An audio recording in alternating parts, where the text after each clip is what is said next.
Welcome to Midlife Matters. I'm Marie, and each week I'm joined by my friends Julie and Mindy to talk about all the topics keeping women in the middle years up at night. Today we're answering a listener question about Christian parenting. Join us as we share the things we did with our own children, as well as the changes we'd make if we were starting again. Let's get started.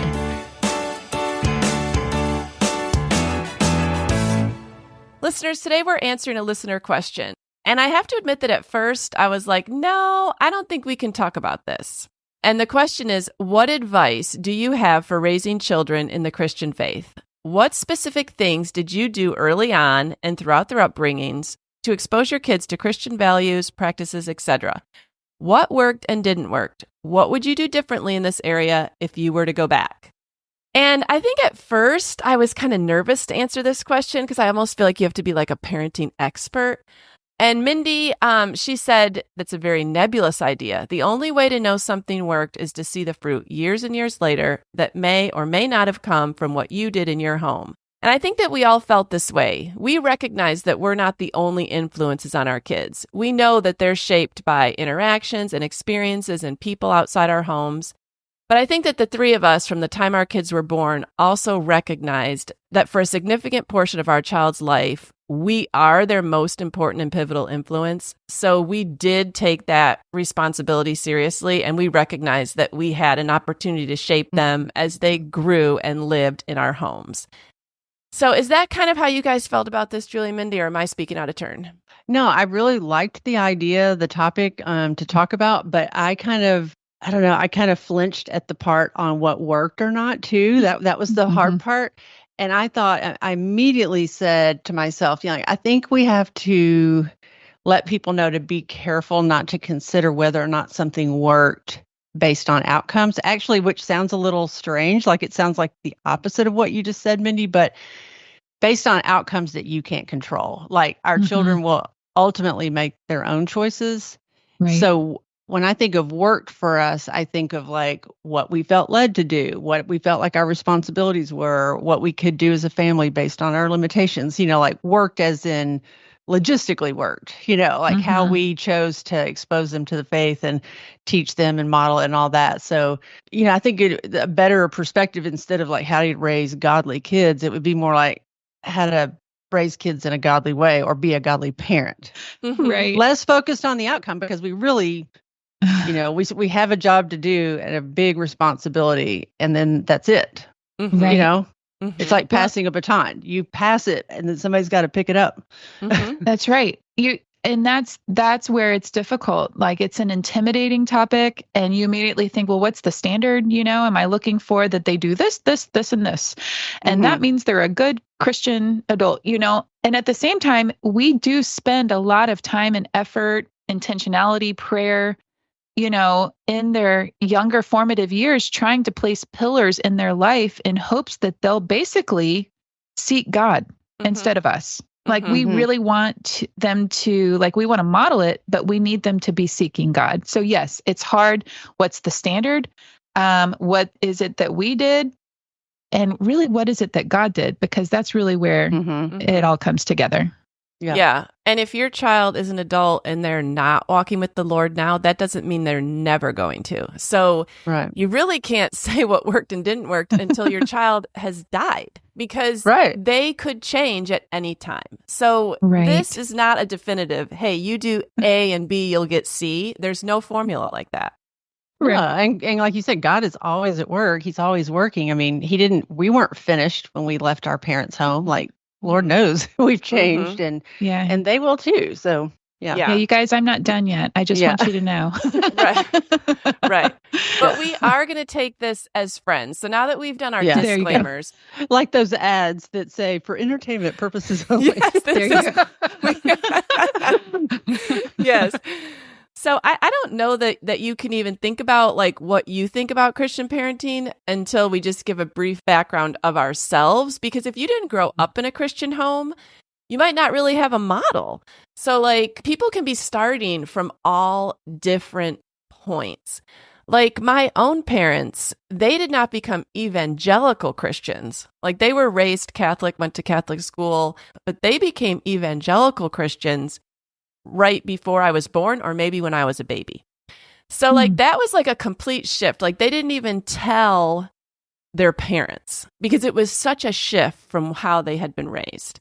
So, they're starting from a brand new point in raising us that they had never really been exposed to before. That shaped me. They were babies in their faith from the time I was a baby. Like they grew as their family grew. So, Mindy, did you grow up in a Christian home? Okay, so my dad became a believer when I was a child, or right when I was a baby, like very early. So my memories are that my parents were consistent in taking us to church. I knew that that was important. They chose a Christian church that believed the Bible, and I learned through my formative years that even though we moved around with the military, my dad was in the Army. So while we were moving around in the Army, church was the first thing my family would look for when we would move to a new place. And that became our family. So the Army was our family, but the church was our family. And so that was pivotal in my growing up years to know that that was there. I definitely witnessed my parents getting involved in church, serving at church, being raised in, children's church and activities there, Awana, parents serving in those places. So I knew that those things were important. And so that was my childhood. Yes, I was raised in a Christian home, and my parents were trying to live out their own faith, raising us, trying to make that a priority. Well, I grew up in a Christian home as well, and my parents had gone to church, before I was born, and then so I was just brought into the church and as a baby. And I remember I have, vivid memories of my parents teaching me to pray at meals and pray at bedtime. That was real consistent, and we were in church a lot. And I'll have to admit that I really didn't like church. And I think it was that I didn't like my specific church because in high school I started visiting a friend's church and I loved it and I wanted to be there all the time. But yeah, I mean, I was thinking about even my neighborhood. Like I grew up next to a Presbyterian minister and his family with 4 kids. And I think most of my neighbors went to church. Like it was very normal. It was I felt like I kind of grew up in Mayberry, like it was, everybody was pulling out of their driveways on Sunday morning to go to church. So I think that all three of us would agree that we grew up in Christian homes. Now, whether or not our own personal testimony included becoming a Christian as a child or we included becoming a Christian as an adult, those could vary, but we did have examples.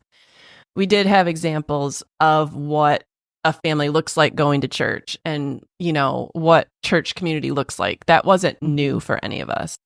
So when you became a parent, what did you think your Christian home would look like? And this was pre-internet. Like I think like my own daughter who has kids can't even imagine that like your ideas only came from what you had personally experienced, a friend you might have had, or maybe a book that someone gave you, maybe a radio program. I don't even know that there was that much Christian programming on TV. Like there wasn't the plethora of resources that we have today. So like what was your idea like when you first had kids? I had this wonderful fantasy of the home that Bryce and I were going to have. We were going to have family Bible studies, and the kids were just going to be intrigued and involved and learning and growing. And we weren't going to have all that sibling rivalry, and I wasn't going to yell, and we weren't going to get angry. And I remember thinking, for us to have a Christian home, I better homeschool because that's what the good moms do. And I can more guarantee my child's outcome if I can just homeschool. We were going to memorize scripture together. And I remember like when we did have the sibling rivalry, I was like, we need to memorize all the verses that talk about the power of words. And we did. And then when I had 3 sons, I remember thinking they need, along with their father and their grandfather and all this, with this, godly male leadership, like what does it mean to be a good leader? And we studied all the judges in the Old Testament because we were learning the good characteristics of the judges and also the bad ones. And this is before your oldest is 3 years old, right? Listen, I know it was all laid out. That's what I thought my life was going to look like. I will just say that too, Mindy. And I particularly latch on to the idea of family devotions and I will not yell. Like, I don't know why. I just felt like we would pray morning and evening. And like when there was sibling rivalry, we would very gently work it out. And I would never be stressed or impatient or whatever. Like I think like even though we are sinful creatures, when we imagine our motherhood, we picture ourselves as sinless and we are not. As much as we were sinless, our kids were going to be sinless. Right. I think we picture our whole family as sinless. And yes, everybody. We did not allow for the fact that both sides are sinful. No. No human nature in there at all. No. All right, Julie, you heard our fantasy. What was yours? I guess I didn't think about the fantasy, but yeah, all that was there. It was a highly romanticized view of, what things were going to be like. Didn't really turn out that way, but I just remembered that John and I went to church before we got married, and I knew that we wanted that to continue. And I went to an awesome church that had so many good examples. So yeah, we didn't have the internet, but I had so many people that I could look at who were doing such a great job. Young families, like I was in a class and my teacher, she was probably 10 years ahead of me, had several children. And the co-teacher was Julie Gordon, who wrote Happy. And so, so I just had those mentors built in. And I remember watching her marriage, watching her train her children. And I thought, that's what I want. That's what I want to look like. And I even met with her and said, what are you doing? And I quickly knew that you had to be very intentional about that it wasn't going to just happen. And so I knew I wanted my home to be peaceful. I wanted to prioritize my marriage. I wanted obedient children. Like I just loved that her kids were pleasant to be around. And I've heard people say like, you want your kids to be obedient. It sounds purely selfish, but it's also like it serves your kids well. Like they will be enjoyed by their teachers and by their your friends and their parents' friends. Like it's good for them too, And so she kind of just helped me see all that. And otherwise I didn't have a clue, Okay. I kind of relate this to this fantasy of raising children in a Christian home and what I described, I thought that would look like. I mean, that's about how I thought marriage was going to go even before children. And I mean, Bryce and I have a wonderful marriage, but it's nothing like I anticipated when I was a young girl thinking about being married. So as much as that was a shift and a surrender and a learned, molding, beautiful thing, same thing. Parenting came in and showed me. I didn't think about any of that stuff before. I didn't even think about what it would be like to be married. I just didn't dream of that. I didn't think of that. And I certainly didn't think about being a parent. So I noticed that, I was in a young singles. I was still single watching this woman and knew this is what I want. Yeah. Like it really clicked for me, like just to see it modeled. So, yeah. All right. So your kids are born and you quickly realize that maybe your fantasy isn't going to come true. But, we clearly have choices. We clearly make decisions. And so what were some of the things that you decided to do that you were going to be consistent with in your home to encourage your child's faith? I think the first thing for me was that my aunt sent me the Baby Wise books, which were very popular in my generation. And it was a sleep training book, but it was more than a sleep training book. It was kind of an ordering of your home book. And it was in direct contrast to a lot of the secular parenting books that I had read, that one said, don't bother putting your kid on a schedule. And two, basically your child's needs come first. It was a radical idea for me to read in this book that no, your child's needs do not come first. Your relationship with God, your relationship with your husband, and then your relationship with your child. Like your framework needs to be that. And so that was a radical idea for me. That was something it was quite controversial. Yes, that I hadn't considered before, but reading that really made sense and kind of shaped my viewpoint of raising kids. that my decision making started to be guided by that. Like the child was not going to be the center of our home. The marriage is more important than the children. You know, like every decision doesn't need to revolve around their likes and dislikes. And like that was a radical way for me to think. I hadn't thought about that. I hadn't talked about that with anyone. I wasn't really exposed to that.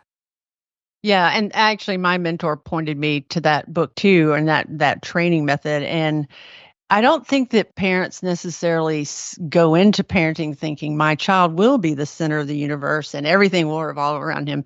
It just happens. And so that's what this teaching was like trying to help you to be intentional about, and that it took a lot of effort to not let that be the case.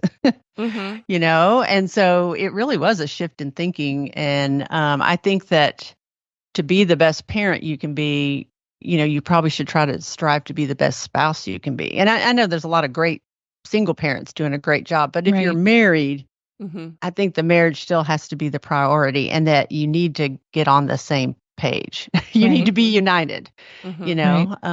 So that was big for me. Well, I third that with both of you. Everything you just said, 100%. This was hard to do. It was our purpose when Bryce and I started having children. Everything in you wants to take care and protect, and you are that child's life source. And so to go from carrying the child, providing every nutrient, holding, they can't do anything. And learning how to immediately start to let go is not natural. But through parenting and through each stage after that child comes out of your body, you are letting go. And learning when and how to let go is something that you and your spouse get to decide. But I appreciate that we're starting a conversation here, because that's where everything stems from, is trying to keep those things in order in my life. Because I found that when I was seeking the Lord, seeking then my husband with the Lord, then he and I then determining what to do to raise our children, things worked much better if I stayed in that order. Things did not go well if it went out of order. So I have so many examples of that. But I mean, they call marriage holy sandpaper for a reason. You're rubbing ideas. Timothy Keller states that in his marriage podcast. And I think that is so appropriate, because you will learn more about your spouse and yourself as you raise children together. They can bring you together, but man, they can separate you. They can divide and conquer you. They are not setting out to divide and conquer you, but they will if you let them. And so having the foundation of your holy sandpaper spouse, working through those hard, difficult conversations of not only nap time and sleep schedule, but then you get to bigger things like schooling options and teenagers and driving and finances, and it builds. And so hold tight to your holy sandpaper and hang on. Yeah. Well, and I always say kids expose your heart more than anything else, your sin. It all just comes out. I mean, that's the quickest way to expose it is with your kids. It does happen. Other things that you set out to do, I mean, this isn't a radical idea amongst the three of us, but we went to church every week. I mean, you would have had to have been in bed with a fever, thrown up 12 hours before, or you're getting in the car and you're going to church. Like it was just, there wasn't a question every week, are we going to church? It was assumed you will be up, we will be going. Yeah. There's no need to rehash it each week.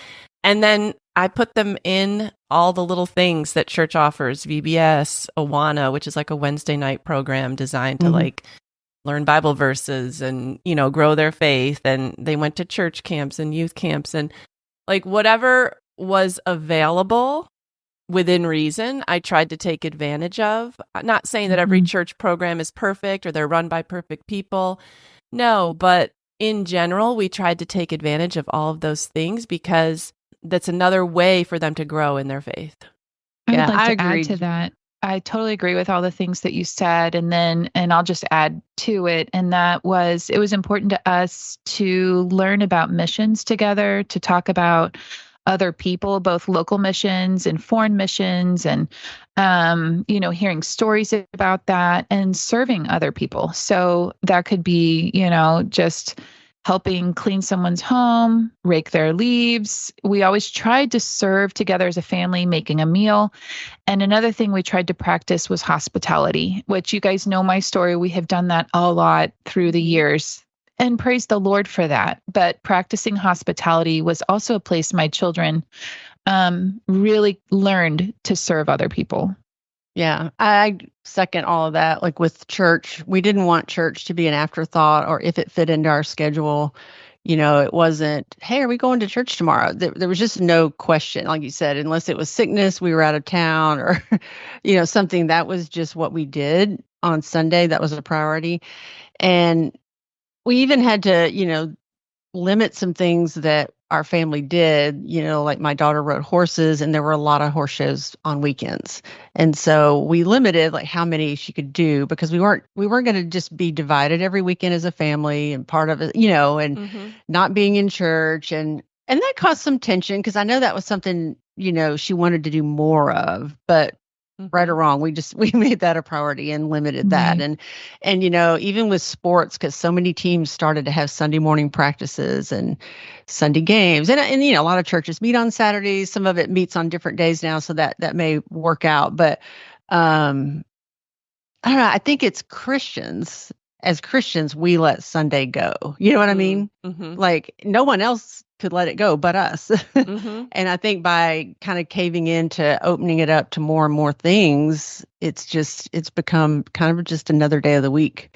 And so we just really tried to hold back against that. And so we were at church a lot, and we served at church, and we wanted our kids to see us serving at church. And like you said, hospitality, most of our hospitality revolved around church and, or needs that came through the church, I guess. Even as babies, like, yeah, we take our kids to church, but also if you're in a good church, they're always emphasizing that they're not the ones really responsible for your child's growth. You are. Yeah. So we started out as babies. I remember my oldest could practically recite her little toddler Bible that we would read every night before bed. There was all these kids hymns and praise songs that you could play in the car. There were Adventures in Odyssey radio programs. There were, we were very careful. Yeah. VeggieTales, very careful and limiting on what media they were allowed to watch, what books they were exposed to, as long as we had any kind of power over what was going into their minds, we tried to make sure that it was things that we agreed with. Right. Yeah, I do think that church is just so critical. It could be looked at as legalistic that, well, we had to be there, but I just wanted it to be an extended family for our kids. It was like a safety net for parents. It was just constantly, hopefully reinforcing what you were already doing at home. It wasn't doing your job. It was just a reinforcement. I do firmly believe it's the parent's job to teach your kids about the Lord if that's what you're going to do. But the church is just a good safety net, a reinforcement. It encourages and strengthens the parents. They need to go and be strengthened and rejuvenated and grow in their faith to become better parents. And I just love that because I still happen to go to the same church my kids were raised in, and that there are still people that remember teaching them. And then I'm in Sunday school with them now, and they're like, oh, I remember Molly when she was in GA, and they ask about her, and they still pray for her. I don't know that our kids realize how many people invested in their life and still care. And I just think that's neat, because there's not too many aspects of life that provide that. Sports teams move on, other things just end, but those relationships are still there, even though my kids aren't there. Right. So I have to interject here. Something that really helped when the kids were in the busy years, when they've got all the practices and 4 kids going 4 different directions, 4 different schools, and Bryce in a busy career building stage, and I just lost my mind pretty much all the time. But we would roll into church on Sunday morning morning. I mean, hot mess.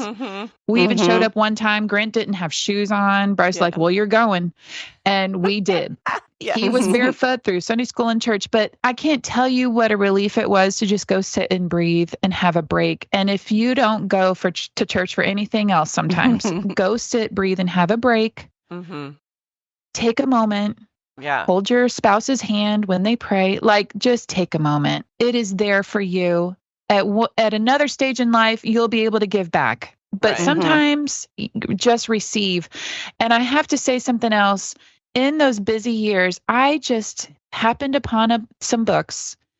Brentwood Library was my favorite resource during those busy years between the movies for the kids, the books for me. We were there once a week at least.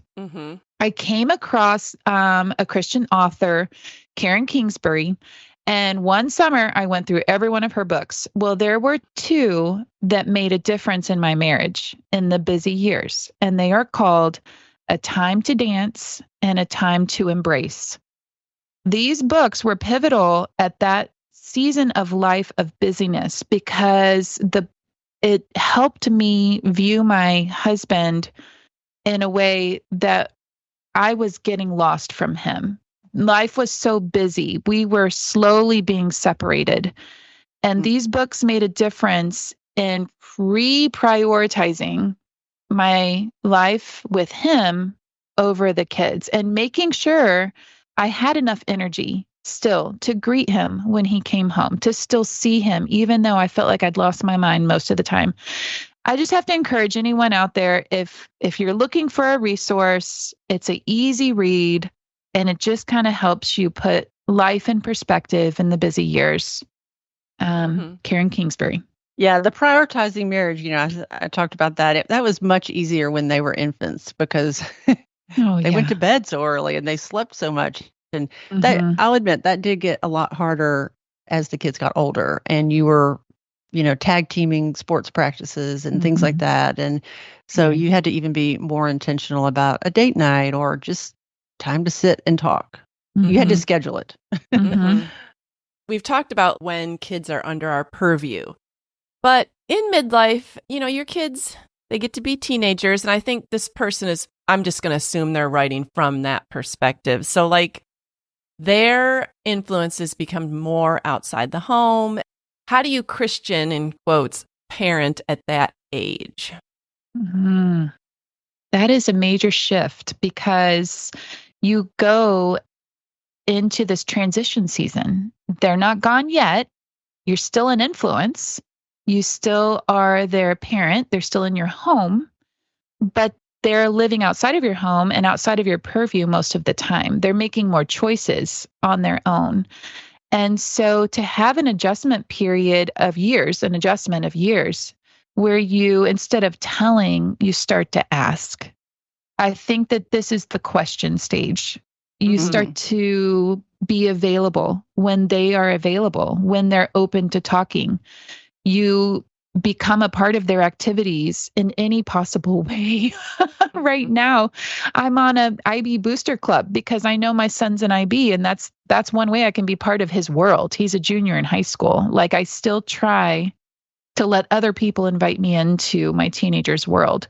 But I would say it starts to have questions and you start to influence and you just start to answer their questions when they ask. So it's a little bit different.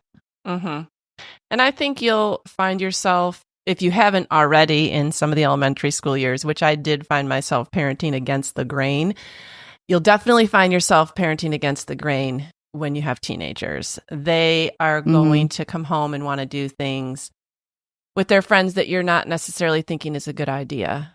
You will have to draw the line on certain things that your kids will swear you are the only parent in the entire universe drawing the line, and they will hate you, and you will still have to draw the line. And we tried not to be like, no, you're just not doing it. I think there can be a way of saying no, that there's a discussion around the why, and I respect the fact that you really want to do that, and here's the reasons we don't want you to, and I'm sorry, but we still are the final answer. So I hope you can understand. And we love you. And we're saying this because we love you. We tried not to be just like a no. There tried to be a discussion and a reasoning behind it, but you will have to parent against the grain. Yeah. And you would ask a question like, did you feel like your parenting philosophy maybe was different from others around you? And a lot of times, not that ours was very unique or anything, but I just remember struggling and feeling alone a lot in this because I specifically, I think, because I felt like I had such an awesome childhood. I just wanted to protect my children's childhoods and let them remain as innocent and childlike as long as possible, as long as it was appropriate. And I know we kind of had this vision of a funnel, and like this is something that I had read about, like at the bottom, the funnel is very tight and narrow, and that's when your kids are little. And then as they grow, you open up, the funnel opens up wider and wider that allows more and more things to come in, like what they listen to, what they see, what kind of activities they take part in. And it is a constant fight because the culture is pressuring you to open it up like a floodgate, younger and younger and younger. And it really takes a lot of effort to keep it gradual and age appropriate. And my kids weren't cut off from the world by any means. They were at church, they were in Cub Scouts, they were in sports, they were playing with neighborhood kids. But we really just tried to not let them be exposed to things that we thought were not appropriate age-wise. So like we had our kids call us if they were going to watch a movie at a friend's house. And I still kind of cringe at some of the conversations I had to have with parents. Like parent would call and say, "Hey, we're getting ready to put in this."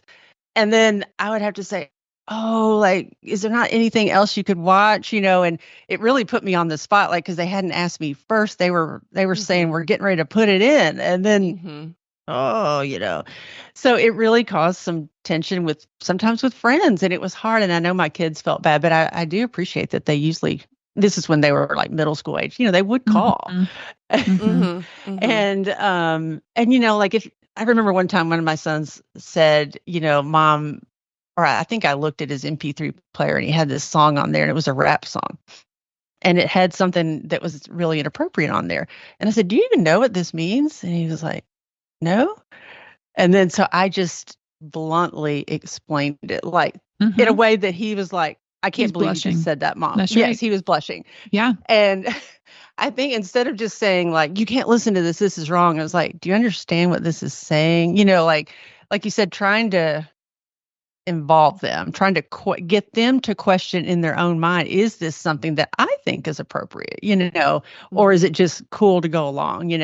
I think more conversations have to come. And, but John and I talked about this a lot. Like sometimes I would say, like, I got them to comply, behave outwardly, but I knew maybe their heart still wasn't right. And I was like, I was always wanting the heart to be right.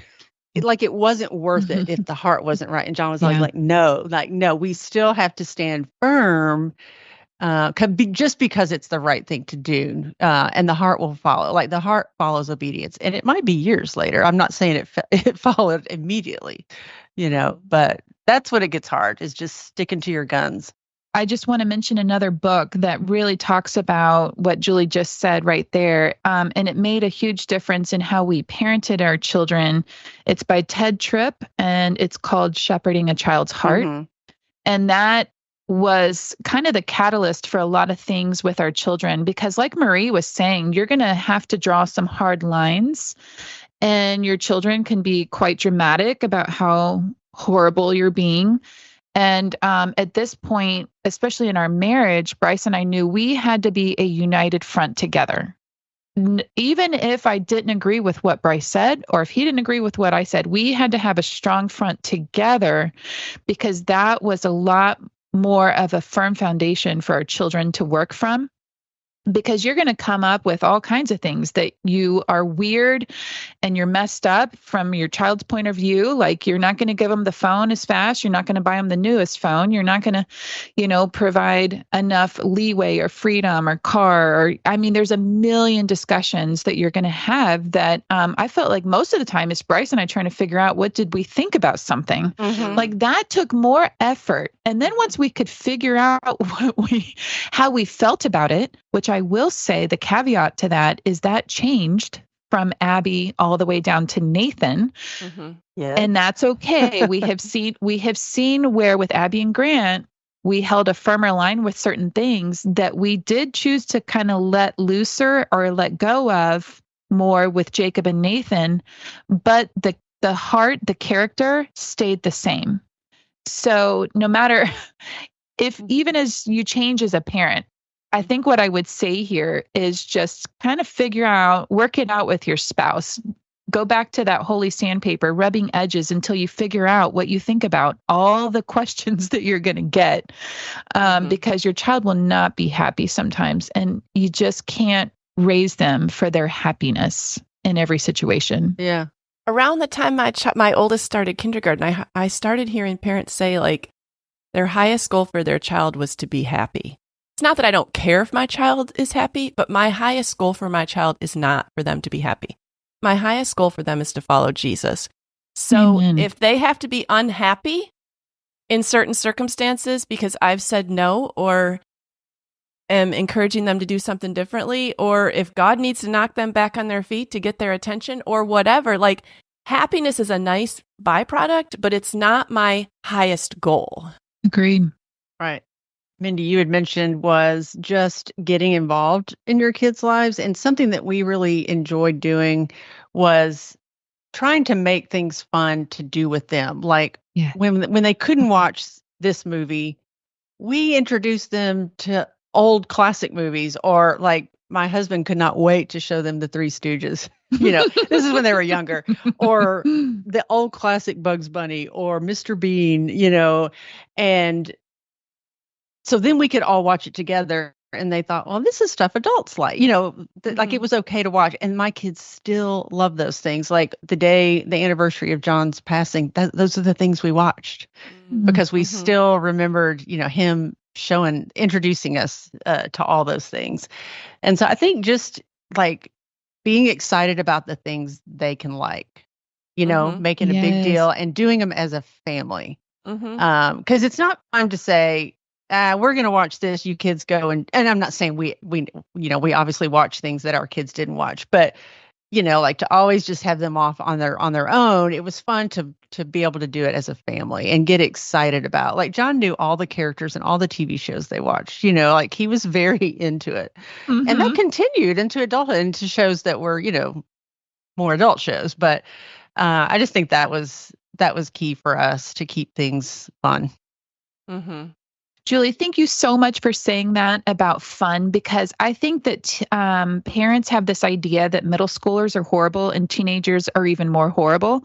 And I think that one of the things that we learned from Pastor Jack Oliver when we were at Judson was don't expect rebellion.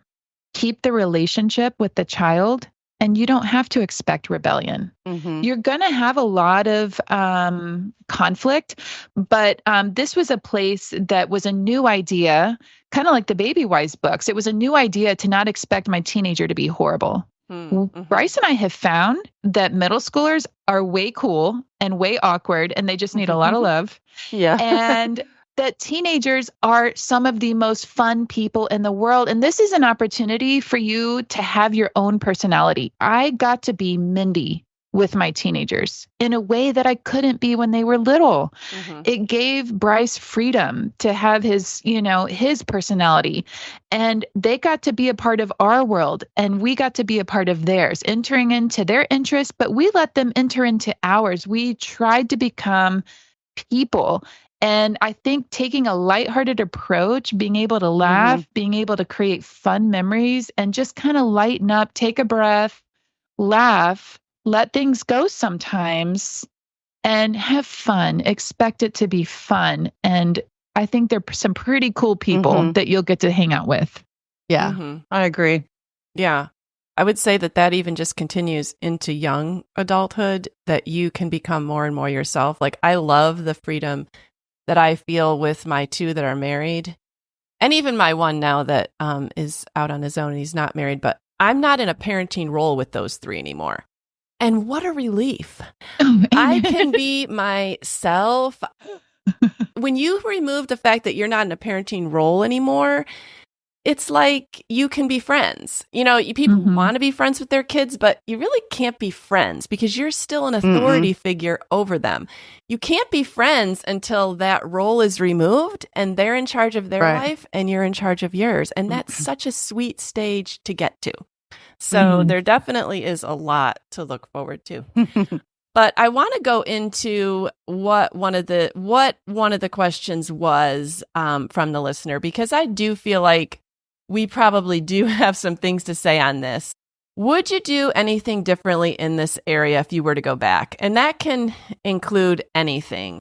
What would you do differently?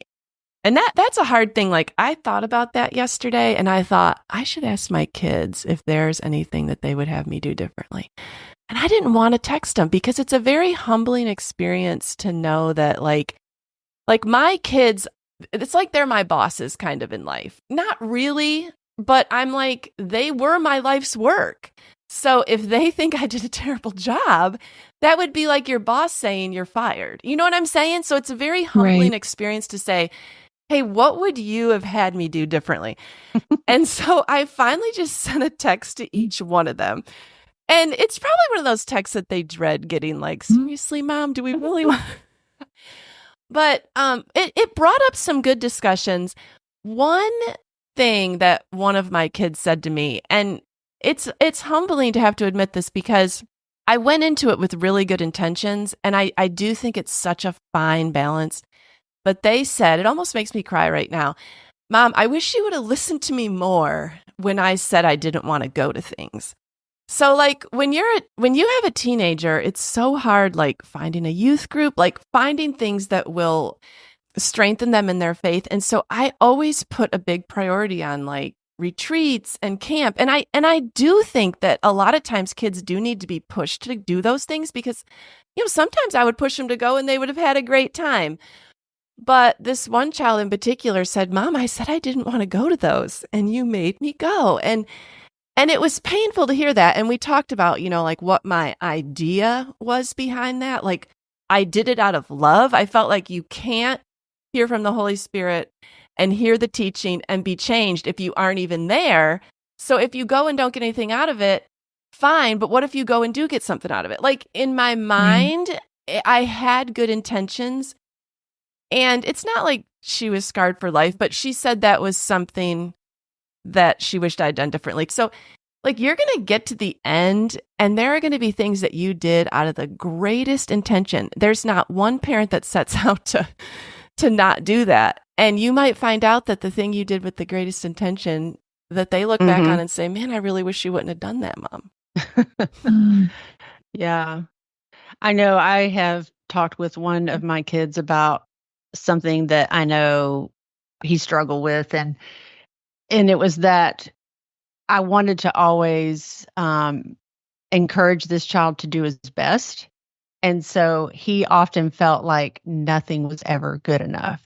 I got a 90 on this.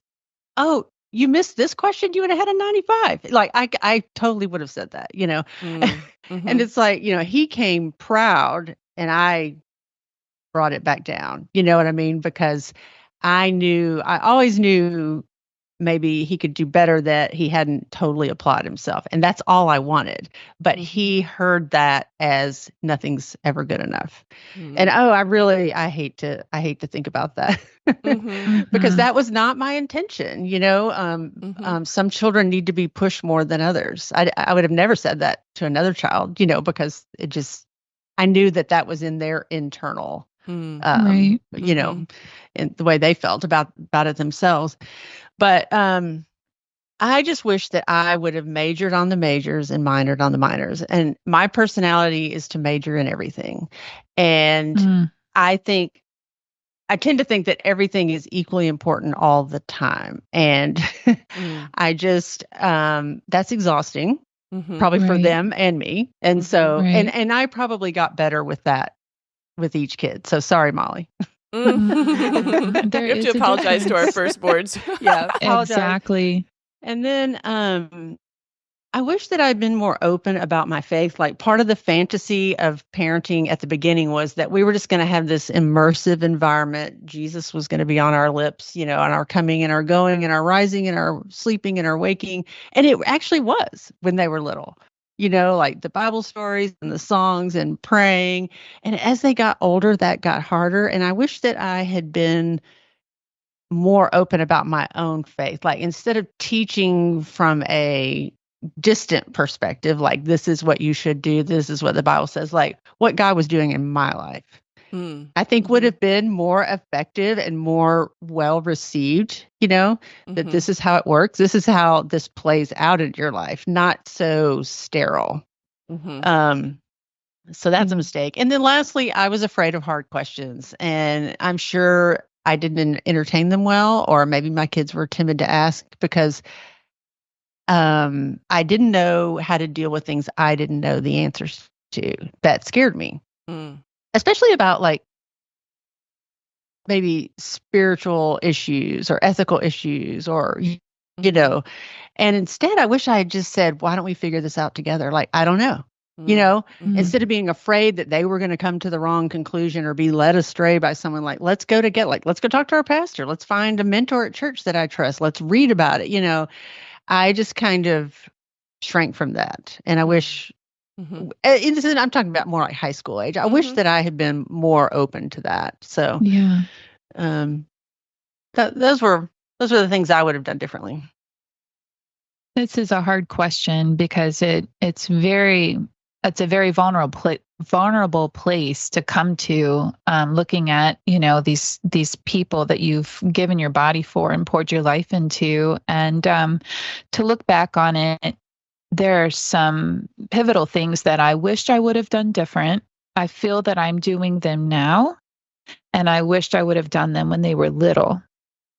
I wished I would not have parented out of fear, out of guilt, and out of shame from what I thought I should be doing. I was so anxious about doing the right thing and making sure they were doing the right thing. And I just was so stressed about it all. And had I been able to surrender them to the Lord at an earlier age and allow God to be their Holy Spirit and not me to feel like I needed to have so much control over every little thing, it took a long time for me to chill out. And also, I just wasn't taking very good care of myself in those years, in the busyness. My spiritual health was not great. My physical health was not great. Everything was tied up together.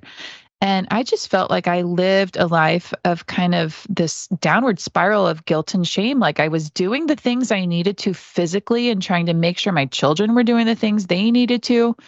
But the character and the heart, and I would even call it surrender and rest in the Lord, was not there. The joy was not there. I was just overwhelmed. I remember just being so overwhelmed, tired, fearful about everything.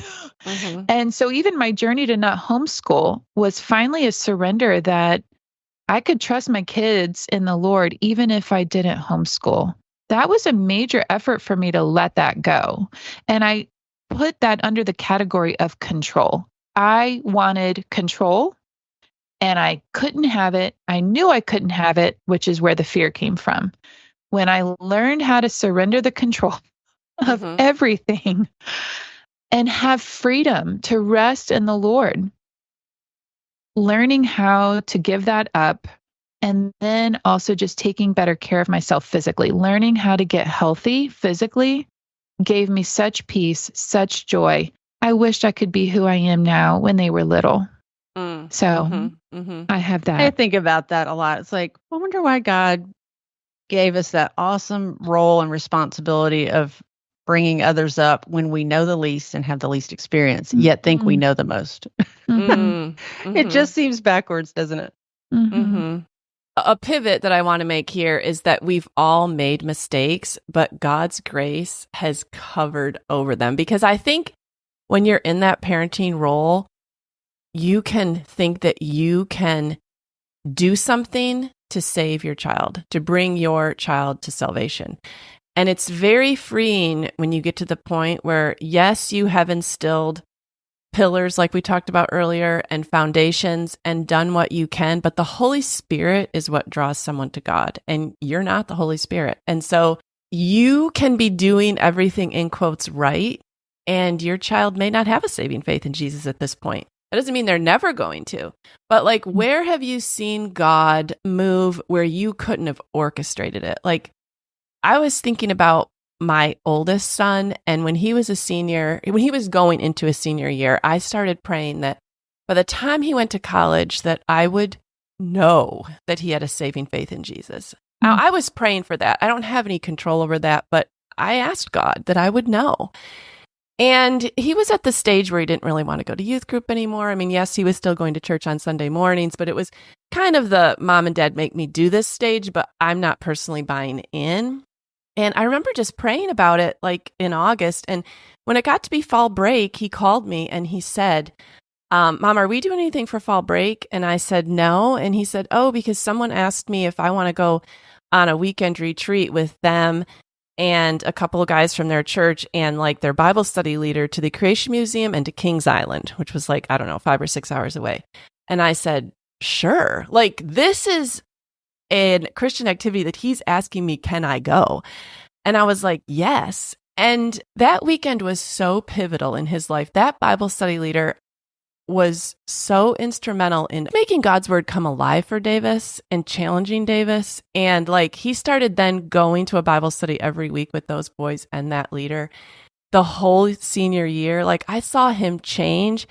It was nothing that I had any control over. It was all God. And I just thanked God that he provided that person at that time. And by the time Davis went to college, I did know that he had a personal faith in Jesus, that he had decided to live for Jesus. And I am so thankful that God answered that prayer. And I got to see how God answered it. It was like, Marie, watch. Like, you don't have any control over this, but you watch and see what I do. And it was so evident. Mm-hmm. This is kind of a crucial point of our discussion, because I struggled through the years to know that God would make it right that we were moving our children. That was really hard for Bryce and I. Like, we felt that we were following God each time we moved. We sought the Lord, and we did feel that he was in control of that move. But as parents, we would look at each other and we would question, like, are we messing our kids up? Like, literally, that's what we're talking about.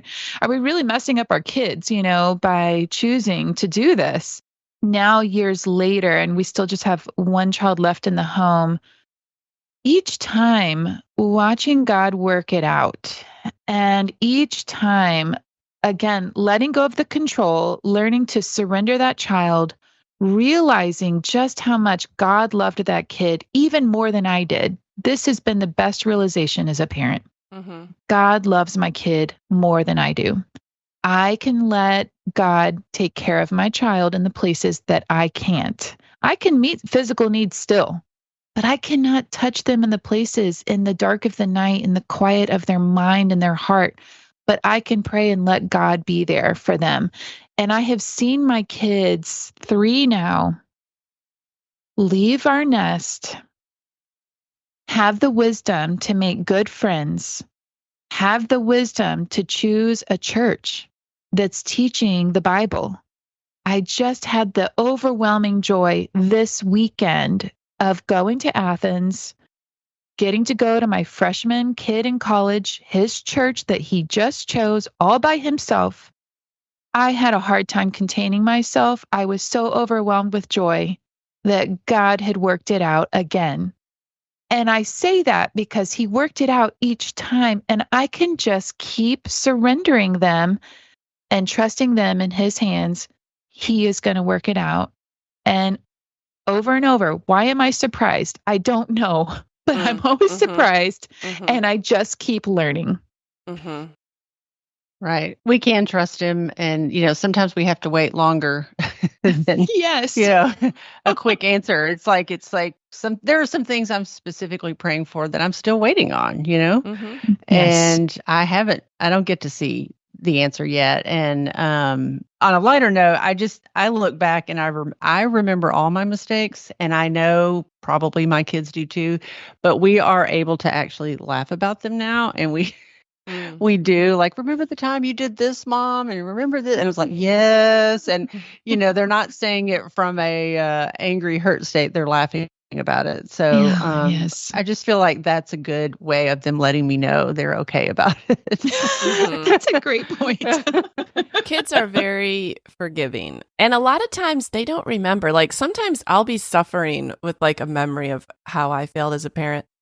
And I might even hint at it with one of them. And they honestly don't remember. And I'm so thankful. Like, because I will have been still beating myself up years later for how I had responded or what I had decided, and they don't remember every little thing that you did. I mean, that's God's grace that they don't have memories like we do as adults. Yeah, or I've had my kids say, "No, Mom, that was the right thing. Like that was a bad friend," or that like they knew and they weren't going to tell me then, but now they are willing to talk about it. And say, no, you were right, Mom. I had no business doing that or whatever. I know we've been humbled, and they'll call us out on the things we did wrong, but they're laughing about it. And we're laughing with them. And we're like, you're right. Like we shouldn't have done that, or we shouldn't have said that, or we shouldn't have got rid of that so fast, or, like whatever it is. And so, but we're laughing about it. And I hope that's the point we can all get to. Yeah. Let's end our discussion on what is the best advice you have to offer parents in this journey. So if you were going to sum up something, and it's too big to even sum up, but just what is one piece of advice that you would offer? Well, don't think that in 18 years, your child is just done and that, you're done in that parenting role, but they're not done and God is not done, that they're really just on the very tip of their journey, and that you're not their primary influence anymore, but all along it was the Lord anyway. And to kind of tap into that, I would also say to younger moms, it's never too early to start talking. Like, no, your child doesn't understand theology or, in-depth things, but Jesus loves me, this I know, for the Bible tells me so. Like everyone understands love and the need to be loved. And so many of the things you can talk about early pave the way for future discussions where it gets deeper. It's like, layer upon layer upon layer, like opening that funnel up. So that would be my advice. I think I would encourage joy and rest. Having joy in the seasons that may be hard and bittersweet, but finding that the Lord's strength can be your joy as you pray and you're not afraid of the things that you're facing. You're giving those actively to the Lord, but also that you realize you have no control, and to be able to rest in that God can work all things out to our good and to His glory. Because if you realize your role, it's really an act of surrender. So I think the one piece of advice, even that I tell my older kids now, surrender faster. Just let it go. Say, okay, surrender faster and give it to the Lord. Try to rest in Him. Yeah. I think I would say be open to discussion. And maybe that's because I'm a verbal processor. I don't like someone to tell me no without a reason. And I don't like people to set down arbitrary rules with no reason behind them, or if I think they're wrong, or like I'm a questioner and I'm a verbal processor. So I question everything and I want to talk about it. And so I didn't mind having discussions. And I would say that you don't have all the answers. Like Julie said, like you may need to go search for them. You may need to say, well, I'm not sure about that. Or, well, what do you think? Or you work it out together. But like, I'm seeing the fruit of that now with my young adults. Like I'll go to them with spiritual questions. Like, what do you think about this issue? And they'll tell me, Mom, you're not thinking of that the right way. Or Mom, we're learning about this at church, or our pastor said this, or Mom, why are you still hung up on that? That's not a real thing. Or whatever, like they have things to tell me and I am open to them. I'm not just like, no, this is the way I've always done it and always believed and that's how it has to be. Like I like the discussion. I sent everybody in our group chat a podcast this week that I had questions on. Like, I genuinely, at the end of it, wasn't sure what was the correct theological stance to take. And I said, what do you guys think of this? And we had a really good discussion. It was so great to hear their inner workings, how they come to their conclusion, and for them to point out truths to me that I hadn't even thought about, or, it's just, I would say, be open to discussion, whether they're little or teenager or young adult. Like, it's okay to talk about it, and it's okay not to have a right answer right away. Yeah. I think that's easier when they're older because you value and trust their opinion. It's hard when you feel like you're responsible, to give them the right answer, because they're coming to you. So yeah, it's a lot more fun when they have something to give back. Yeah. So, well, I don't know that we've, answered everything this listener had for us, but I feel like we've answered it in a way that I would talk about with Julie or Mindy on a walk. Honest and open. Yes. Yeah. Yes. Yeah. And I so appreciate her asking us to deal with this topic. So it was good. Listeners, we would love to hear from you. We would love to know what you think. We'd love to know your experiences with raising your own kids or questions that you may have wrestled with. You can find us on Instagram at Midlife Matters Podcast, or you can email us at midlifematterspodcast@gmail.com. But before we go, we want to do I'm a Fan.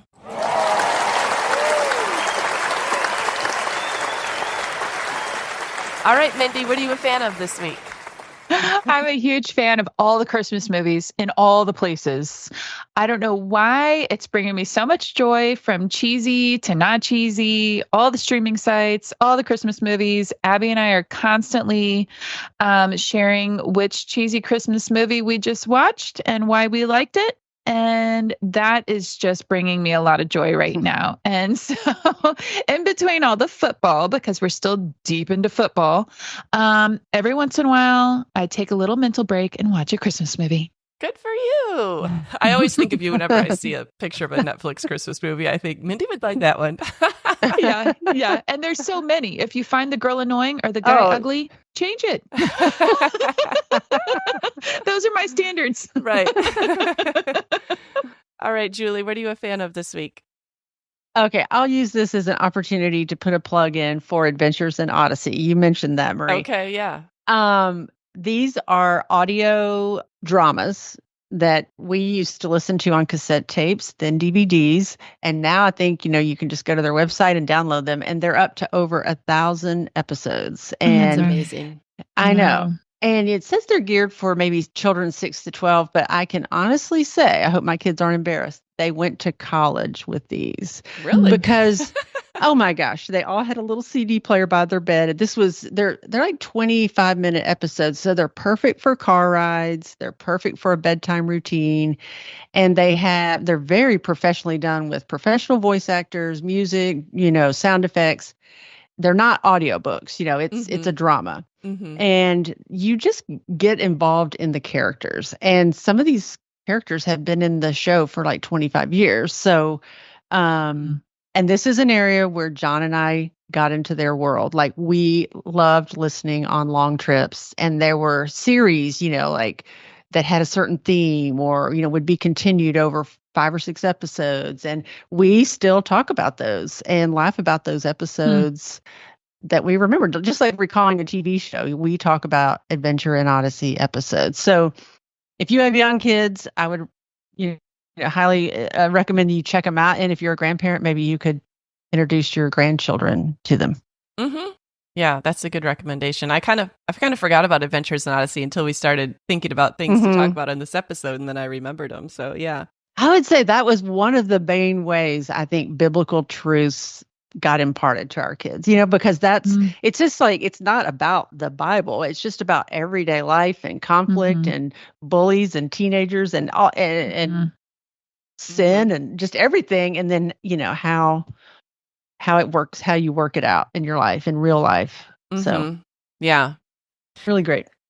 Okay, this week I'm a fan of the Martha documentary on Netflix, and I've heard a few people really liked this. So I was home by myself last night and decided to turn it on. I didn't really know that much about Martha Stewart. I mean, of course I know about her culturally, but I never really read any of her books. I never subscribed to her magazine. I didn't watch her on TV. So it really was all new to me. It starts out kind of like her childhood, her building of her business. It goes into her Wall Street scandal, her prison time, what she's done since then. And it honestly is just fascinating. She's a fascinating figure. She was really a cultural icon, which I didn't realize how culturally influential she was. Like they're saying that she was the first influencer. Women wanted to make their homes and decorate and entertain and do what Martha Stewart said. And her whole business was based on her. So when she went to prison, the value was like $1 billion or more, and it just plummeted because without her, she lost all the deals and it was amazing. And like, even the stock market thing, like I didn't really understand like what they accused her of or what she was convicted of, but that is a little sketchy. When you watch the documentary, you're kind of like, really? My impression was they kind of really went after her to make an example of her. And she happened to get caught up in a time where they were trying to make an example of several people. Another thing I'll say is that she is a beauty. She is like a beauty at all stages of her life. I didn't know that she started out as a model. When you think about like a perfect woman, that was what she was. Like that was her persona. Everything she did was perfect. Her whole image was perfect. And so everything she taught other people to do was about perfection. So it's really, really fascinating. I mean, that's kind of how you use her name. Like Yes. that, if you say that's so Martha Stewart, that means it's perfect. That's just right. Yeah. I was always fascinated by her. I remember my mom watching her show when it first came out, and yeah.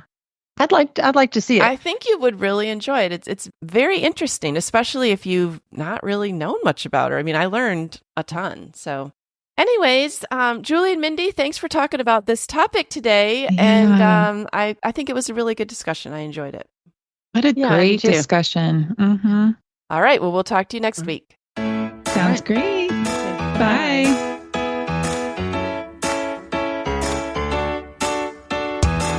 We're so happy you joined us today.